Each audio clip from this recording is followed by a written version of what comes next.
नमस्कार, total health में आप सभी का स्वागत है। मैं हूं किरण भारद्वाज। लगता है ऐसा कि खुद से ही अनजान हूं मैं, मिल ना पाया कोई जवाब जिसका एक ऐसा अनसुलझा सवाल हूं मैं।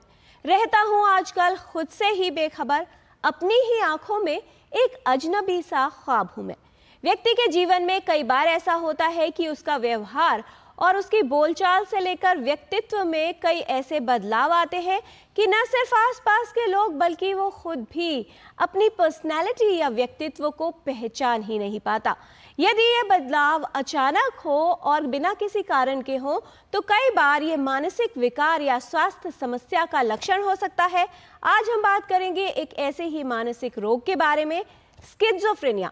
ये क्या स्थिति होती है और क्यों आवश्यक है ऐसे में व्यक्ति का सही उपचार करवाना, ये जानेंगे विशेषज्ञों से। समझ लेते हैं इस रिपोर्ट के माध्यम से कि दरअसल किस तरह से स्किज़ोफ्रेनिया व्यक्ति के मानसिक स्वास्थ्य को और उसके पूरे जीवन को प्रभावित कर सकता है।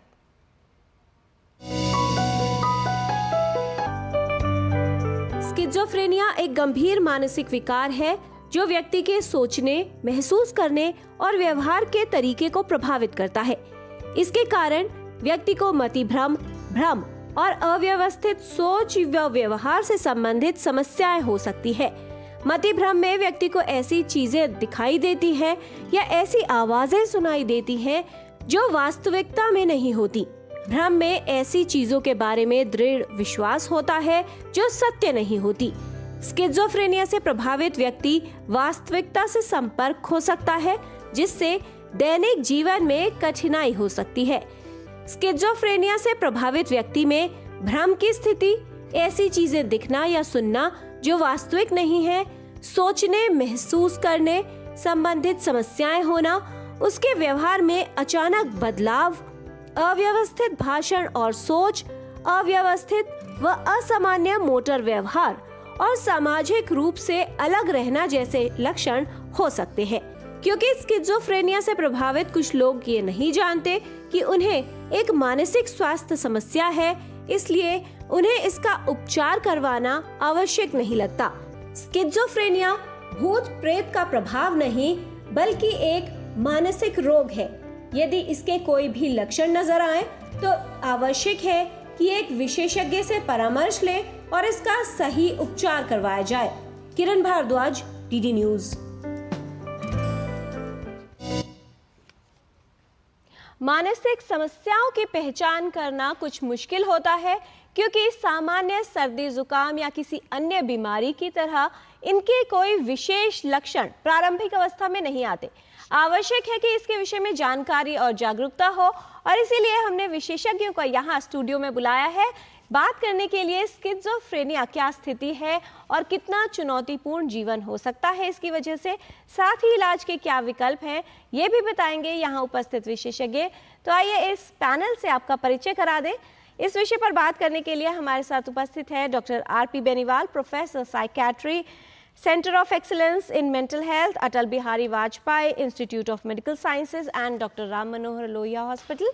आज के डिस्कशन में शामिल हैं डॉक्टर ओम साई रमेश के, professor of psychiatry from Lady Hardinge medical college. बहुत सी ऐसी समस्याएं होती हैं जिसको लेकर हम लापरवाह हो जाते हैं या फिर लक्षणों को पहचान ही नहीं पाते, जो जटिलताओं को बढ़ाता है और समस्या को बढ़ाकर व्यक्ति का जीवन मुश्किल कर देता है।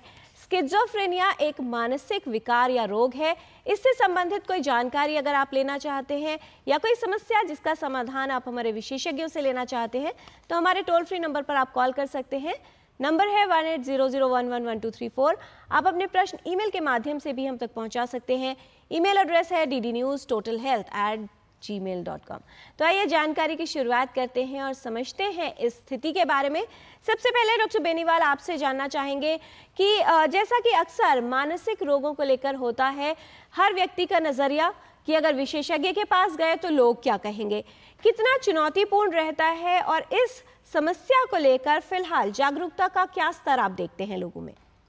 ये इस रोग के साथ बहुत बड़ी विडंबना है कि मानसिक रोगों के अंदर व्यक्ति को पहली बात तो अवेयरनेस नहीं होती कि ये बीमारी है क्या, ये बीमारी के लक्षण हैं क्या। दूसरा, उनको ये नहीं पता होता कि इस बीमारी का इलाज कौन करता है, कहाँ जाएं, किससे संपर्क करें। हालांकि पिछले कुछ सालों से काफ़ी अवेयरनेस बढ़ गई है और जनता काफ़ी जागरूक हो गई है। विभिन्न माध्यम से ये प्रोग्राम सब चलते रहते हैं। लेकिन हाँ, जब इसके लक्षण आते हैं तो उसके बाद में कभी भी व्यक्ति को ये नहीं सोचना चाहिए कि ये ऐसे ही ठीक हो जाएगा, ये तो ऐसे ही कर रहे हैं, ये तो इनका स्वभाव है और इसमें कोई ख़ास बात नहीं है, नींद वापस ठीक हो जाएगी। तो ये सब ना करके और सलाह लेने की ज़रूर कोशिश करें और जितना समय पे निदान हो सकता है, जितना समय से हम उनको डॉक्टर को कंसल्ट करके इसका इलाज शुरू करते हैं, उतना ही इसका भविष्य यानी प्रोग्नोसिस इस बीमारी का अच्छा रहता है। और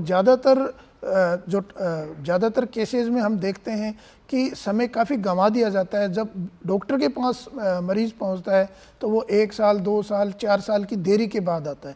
तो शुरू में अगर हम लक्षण पहचान ले और शुरुआत के 6 महीने में, 1 महीने में, 2 महीने में हम दिखाएं तो बहुत काफ़ी इससे फ़ायदा मिलता है इस बीमारी जी।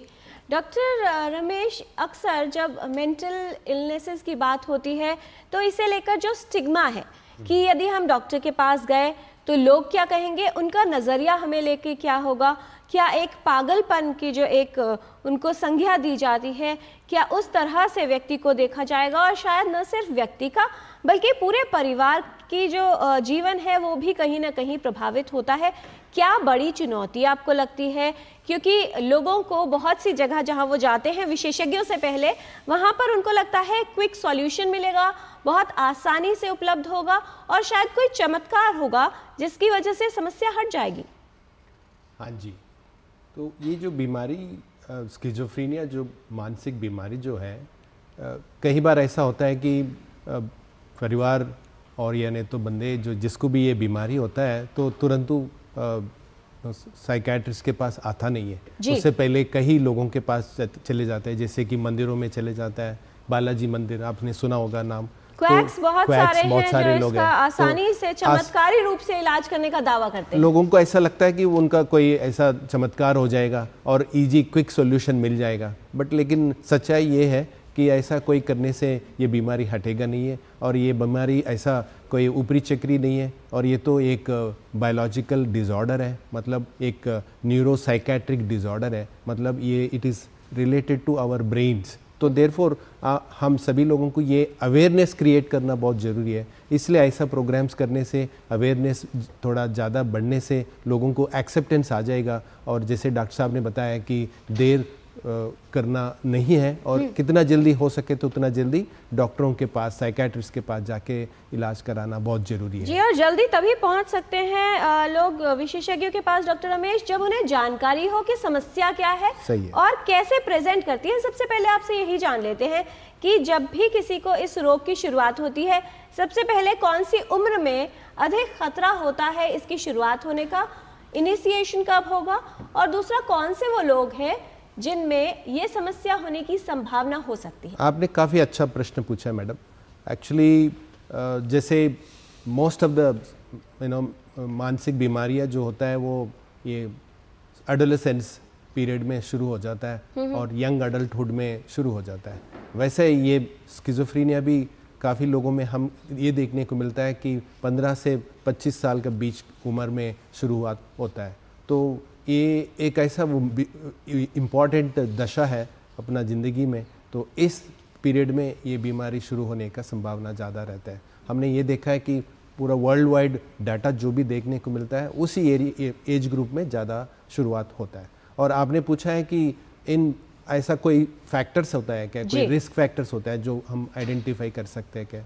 बेसिकली आज तक हमें ये क्लियरली पता नहीं चला कि स्किज़ोफ्रेनिया के एग्जैक्ट कॉज क्या है, ये तो पता नहीं चला, लेकिन इतना तो पता चल गया है कि there are very important risk factors हम दिमाग में रखना चाहिए। जैसे कि जेनेटिक फैक्टर्स हो सकता है, मतलब अगर समझ लीजिए परिवार में किसी को ऐसा बीमारी है, तो फॉर एग्जांपल पेरेंट्स को है, दोनों पेरेंट्स को है, उनमें 40% पॉसिबिलिटी रहेगा बच्चों में भी होने का। अगर समझ लीजिए ट्विंस में एक ट्विंस को है, दूसरा ट्विन को भी होने का संभावना बढ़ जाता है। जैसे आपने पहले भी बता दिया, ये 1% ऑफ द पॉपुलेशन में होने का संभावना जो है वो बढ़ जाता है। मतलब जैसे ट्विन्स में है, जैसे परिवार में है, कोई सिबलिंग्स में है, तो इससे ये पता चल रहा है कि ये एक इम्पॉर्टेंट जेनेटिक डिसऑर्डर है, मतलब अपना परिवार में एक पीढ़ी से दूसरा पीढ़ी को होने का संभावना है। दूसरा एक इम्पॉर्टेंट एस्पेक्ट हम मन में रखना चाहिए कि एनवायरमेंटल फैक्टर्स, मतलब जैसे अभी कुमारदश में जो एनवायरमेंटल स्ट्रेसेस हो सकता है, जैसे कि कोई लॉस है, कोई डेथ हो फैमिली में, कोई ऐसा बड़ा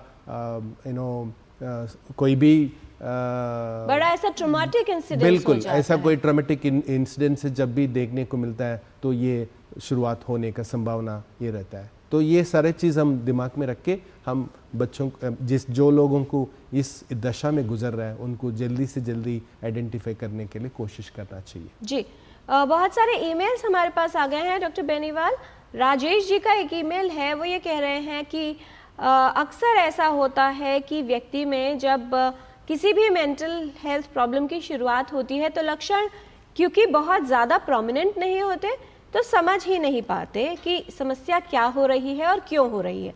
स्किज़ोफ्रेनिया की अगर बात की जाए, किस तरह से प्रारंभिक अवस्था में लक्षण आते हैं और कब ये व्यक्ति जान जाए कि समस्या बढ़ रही है या एक विशेषज्ञ को दिखा लेना चाहिए? जी, बहुत ही अच्छा प्रश्न है राजेश जी का। और जैसा कि इन्होंने बताया, शुरुआत में हम देखने को मिलता है कि जैसे नींद का जो है ना डिस्टर्बेंस शुरू हो जाता है कि नींद जो पहले जो नींद आ रही थी उसके अंदर उनको कम आ रही है, और वो किसी भी रूप में हो सकती है कि मतलब डिफ़िकल्ट टू स्टार्ट, इनिशिएट नहीं हो पाती, नींद आने में दिक्कत होती है, या कभी कभी नींद तो आ जाती है लेकिन बीच बीच में आंखें खुल जाती हैं, या सुबह जल्दी जगने लग जाते हैं।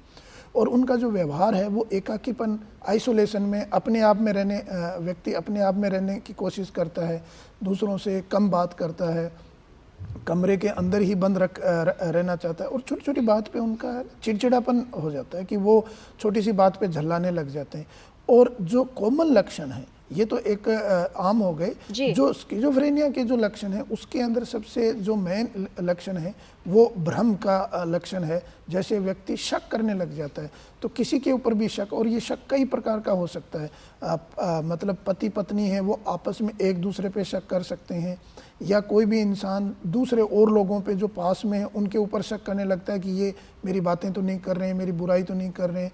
अगर कोई पास में गुजरता व्यक्ति अपने आप हंस रहा है या अपने आप उसको जस्ट स्नीज भी होती है तो व्यक्ति सोचता है अच्छा इसका कोई इंडिकेशन है, ये मेरे ऊपर मेरी तरफ कोई इशारा है, या फिर उनको ऐसे लगता है कि कोई मेरे खिलाफ तो कोई षड्यंत्र तो नहीं कर रहा, या कोई मुझे नुकसान तो नहीं पहुंचाना चाहता। और अगर क्लियर कट लक्षण होते हैं तो कई बार ऐसे भी मिलता है कि किसी ने कैमरे लगा रखे हैं, कोई हमारी जासूसी कर रहा है, कोई हमें बहुत बड़ा नुकसान कर देगा। तो इस टाइप के जो लक्षण हैं ये इस बीमारी में देखने को मिलते हैं। इसके साथ दूसरा जो एक हमारा जो सेंसरी सिस्टम है, परसेप्शन, उसमें हम हेलुसिनेशंस बोलते हैं, जिसमें आवाज़ें सुनाई देती हैं व्यक्ति को। तो आसपास कोई होता नहीं है, एग्जिस्ट नहीं करता, फिर भी ऐसे लगता है कि कान में आवाज़ें सुनाई दे रही हैं। वो किसी भी टाइप की हो सकती हैं, सिंगल आदमी की आवाज़ भी आ रही होती है जो कि उसको इंस्ट्रक्ट दे रहा है, ऐसे करो वैसे करो, तुम ये काम मत करो, या तुम ये काम करो, तुम कहीं से कूद जाओ, या किसी को मार दो। मतलब इस टाइप के विचार भी, आत्मघाती विचार भी आते हैं, और जिसको हम कमांडिंग हेलुसिनेशंस बोलते हैं। या दो व्यक्ति आपस में बात करते हुए सुनाई देते हैं कई बार कि वो आपके बारे में बातें कर रहे हैं, आपस में डिस्कस कर रहे हैं, जिसको हम second person hallucination, third person hallucination बोलते हैं। तो ये जो कॉमन लक्षण है वो शक, और जो कान में आवाज़ें सुनाई देना, और जो थोड़े से कम कॉमन है जैसे विजुअल हेलुसिनेशंस बोलते हैं, कुछ इमेजेस दिखाई देती हैं, जैसे कोई एग्जिस्ट नहीं करती लेकिन कोई जैसे दैत्य है, कोई राक्षस है, या कोई इस टाइप का आकृति दिखाई देती है दिन में आप जगे हुए होते हो तो ये लक्षण काफ़ी कॉमन देखने को मिलते हैं। और व्यक्ति अपने आप में अकेला रहता है, बड़बड़ाता रहता है, अपने आप से बातें करता है, ऐसे लगता है कि जैसे ये होठ हिल रहे हैं इसके, है ना, जिसको हम बोलते हैं कि muttering to self, talking to self. तो और समझ में नहीं आता सामने वाले को कि ये बोल क्या रहा है, काफ़ी कोशिश करते हैं फिर भी नहीं समझ में आता। कभी कभी आम व्यक्ति के अंदर भी ये देखने को मिलता है, लेकिन स्किज़ोफ्रेनिया में काफ़ी कॉमन है। तो और अनर्गल बातें, मतलब वो कुछ बोलेंगे तो कई बार पता ही नहीं चलता कि वो बोल क्या रहे हैं। तो एकदम नॉन सेंसिकल टॉक्स जो इसके अंदर होते हैं, तो ये इनके कॉमन लक्षण है। और इस टाइप के लक्षण अगर किसी उनके परिवारजनों को या पड़ोसी को या मित्रों को पता चलता है कि ये आजकल बहुत ज़्यादा शकी हो गए हैं, अपने में रहते हैं, दीवारों की तरफ झांकते रहते हैं या बड़बड़ाते रहते हैं, तो उनको इमीडिएट अलर्ट होना चाहिए और डॉक्टर के पास लेके जाना चाहिए, क्योंकि जितना जल्दी डॉक्टर के पास लेके जाएंगे उतना जल्दी इलाज शुरू होगा। तो इसका बहुत अच्छा प्रोग्नोसिस है और इसका इलाज संभव है। जी, और आगे का रास्ता तय कैसे किया जाएगा ये भी जानेंगे विशेषज्ञों से। उससे पहले कॉलर हैं लखन सिंह जी हैं फोन लाइन पर, मध्य प्रदेश से कॉल कर रहे हैं। बहुत स्वागत आपका, सवाल पूछिए लखन सिंह जी। नमस्कार मैडम। जी नमस्कार। मैडम मेरे को क्या है कि 4-5 साल पहले 2018 में भी यही समस्या हो गई थी जी। मैं अचानक घर में से डर गया और मेरे को दहशत भरा गई, मैं बाहर निकल नहीं पाया और उसके बाद में मेरे को अंदर से इतना दब गया मैं कि मैं किसी से वो बात भी नहीं कह पाया। और जिसके बाद कुछ तंत्र वंत्र भी किया और उसके बाद में क्या है कि एक आयुर्वेदिक डॉक्टर है जो इंजेक्शन लगाते हैं इधर आष्टा तरफ जी, उससे भी मैंने ट्रीटमेंट कराया। उससे क्या है कि मेरे हाथ पैर दोनों ऐसे हो गए थे जैसे किसी ने बांध दिए हो अंडे कल्ले। 2-4 महीने के बाद फिर उज्जैन में ट्रीटमेंट कराया अभय जैन डॉक्टर साहब से, जो कि अपने आर.डी. गांधी कॉलेज में मेडिकल। जी लखन सिंह जी, आपकी उम्र कितनी है? मेरी उम्र लगभग 50 के लगभग मान ली।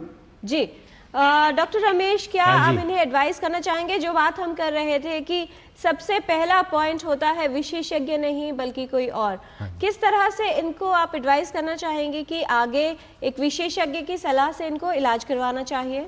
यही तो बताया कि जैसे कि आपने जो प्रश्न पूछा है, काफ़ी अच्छा प्रश्न आपने पूछा है कि जब भी ऐसा बीमारी होता है तो एक्चुअली क्या है ना, हम लोग ऐसा समझता है कि इजी सॉल्यूशन के लिए देखते हैं, तो ऐसा कोई मंदिर में जाए, कोई ऐसा कोई दूसरे जगह पे जाके हम कुछ करें, कोई ऊपरी चक्री हो सकता है ऐसा वाला, क्योंकि शायद जिस तरह के लक्षण हम लोग डिस्कस कर रहे थे डॉक्टर रमेश, बहुत बार व्यक्ति को लगता है कि ये रोग तो है ही नहीं, कोई भूत प्रेत का साया आ गया है। बट लेकिन सच्चाई ये है कि एक बीमारी है, तो हम ये समझना चाहिए और कितना जल्दी हो सके तो उतना जल्दी डॉक्टर के पास पहुंचना चाहिए और ज़्यादा विलंब नहीं होना चाहिए। अगर ज़्यादा हो जाएगा तो बीमारी बढ़ जाएगा और बीमारी को बाद में ट्रीटमेंट करना मुश्किल हो जाएगा। जब इस तरह के पेशेंट्स लक्षण लेकर आपके जैसे विशेषज्ञ के पास जाते हैं तो कैसे ये तय किया जाता है कि समस्या कौन सी है? बेसिकली ऐसा है ना, जैसे डॉक्टर साहब ने बताया कि पॉजिटिव सिम्टम्स जैसे कि डेल्यूजन्स, हेलुसिनेशंस होता है,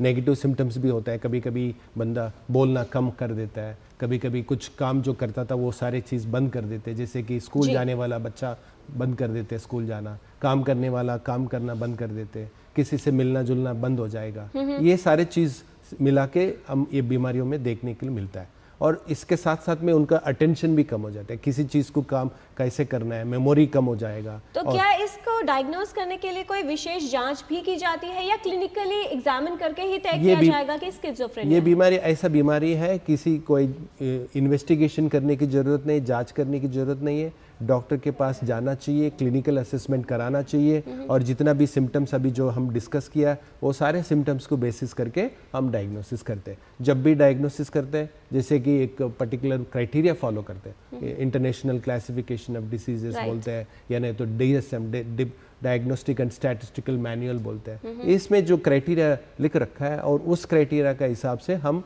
क्लिनिकल असेसमेंट करके डायग्नोसिस करते हैं। बहुत कम समय पे हमको कुछ जांच करना पड़ेगा, बट ज़्यादातर लोगों को बिना जांच से डॉक्टर से मुलाकात करने से और ये सारे चीज़ असेसमेंट करने से हो जाता है। डॉक्टर बेनीवाल, एक बार ये तय हो गया कि व्यक्ति को स्किज़ोफ्रेनिया है, डायग्नोसिस बन जाता है, अब इलाज के विकल्प क्या हैं और किस तरह से जो सपोर्टिव सिस्टम है वो कार्य करता है? देखिए, एक तो इन बीमारियों की सबसे जो अच्छी बात है, सुंदर बात है, वो ये है कि अभी डॉक्टर ओम साई रमेश साहब ने बताया कि इसके अंदर हमें बहुत कुछ ज़्यादा इन्वेस्टमेंट नहीं करना और बहुत ज़्यादा प्रोसीजर भी फॉलो नहीं करना। अगर सिम्टम्स एकदम सीधे हैं, स्ट्रेट फॉरवर्ड हैं, तो जो एक्सपर्ट डॉक्टर होते हैं, जो क्लिनिशियन होते हैं, जो साइकेट्रिस्ट होते हैं, वो सिर्फ और सिर्फ एक अच्छी हिस्ट्री और उनकी जो मेंटल स्टेटस एग्जामिनेशन है, यानी मरीज से बात करके ही पता कर लेते हैं। आधे घंटे अगर वो बात करते हैं और उनसे पूरी हिस्ट्री मिलती है उसी से उनका डायग्नोसिस बन जाता है। और मतलब जांच तो बहुत कम केसेस में करने की ज़रूरत पड़ती है। 80% केसेस में विदाउट किसी बड़े प्रोसीजर और जांच के बिना हम ये बता पाते हैं कि इनको ये स्किज़ोफ्रेनिया है। और उसके बाद में जो निदान है उसके अंदर भी हमें कोई ज़्यादा इसमें इन्वेस्टमेंट करने की ज़रूरत नहीं है। और हम दवाइयाँ देते हैं और उनको होलिस्टिक अप्रोच अगर हम देखें तो एक तो फार्मेकोथेरेपी होती है, दूसरी जैसे बिहेवियर थेरेपी या मतलब इंटरवेंशन साइकोलॉजिकल जो अप्रोचेज हैं उसके अंदर हम psychotherapy, behaviour therapy, cognitive behaviour therapy ये सब हम देते हैं। उसी से पेशेंट है वो काफ़ी ठीक हो जाते हैं और उनको ज़्यादा कहीं भटकने की ज़रूरत नहीं होती। तो लेकिन हाँ, बस मेन चीज़ है इसमें कि इसका इलाज थोड़ा लंबा चलता है और वो डिपेंड करता है बीमारी कितनी पुरानी है। अगर बीमारी अभी शुरू हुई है 1 महीने पहले, 10 दिन पहले, 2 महीने पहले, तो कम से कम 6 से 8 महीने 1 साल तक इलाज उनका चलता है। अगर लेकिन बीमारी पुरानी है, 2-3 बार एपिसोड हो गए, तो ये 2 साल, 3 साल और मैक्सिमम 5 साल तक इसका इलाज। लेकिन हाँ, बीच में इलाज जब तक साइकेट्रिस्ट ना कहे अपने आप से बंद नहीं करना चाहिए। और ज़्यादातर प्रॉब्लम यही होती है कि लोग बाग थोड़ा सा फ़ायदा आते ही दवाइयाँ बंद कर देते हैं और उसके बाद वो रिलैप्स हो जाता है। और रिलैप्स होने के बाद में अगर बार बार रिलैप्स होगा तो वो क्रोनिक हो जाती है प्रॉब्लम और वो फिर उसको थोड़ा सा बड़ा हैंडल करना मुश्किल हो जाता है। जी, तो आवश्यक है कि विशेषज्ञ के पास आप जा रहे हैं, इलाज जो बताया जाता है उसको सही तरीके से लें, पूरा लें। आज हम टोटल हेल्थ में बात कर रहे हैं स्किज़ोफ्रेनिया के बारे में। हमारे साथ हैं डॉक्टर आरपी बेनीवाल, हमारे साथ हैं डॉक्टर ओम साई रमेश के। और ये समय हो गया है टोटल हेल्थ में रैपिड फायर क्वेश्चंस राउंड का। छोटे सवाल और बहुत छोटे जवाब। पहला सवाल डॉक्टर बेनीवाल आपसे कि क्या स्किज़ोफ्रेनिया डिसोसिएटिव पर्सनालिटी डिसऑर्डर या मल्टीपल पर्सनालिटी डिसऑर्डर होता है?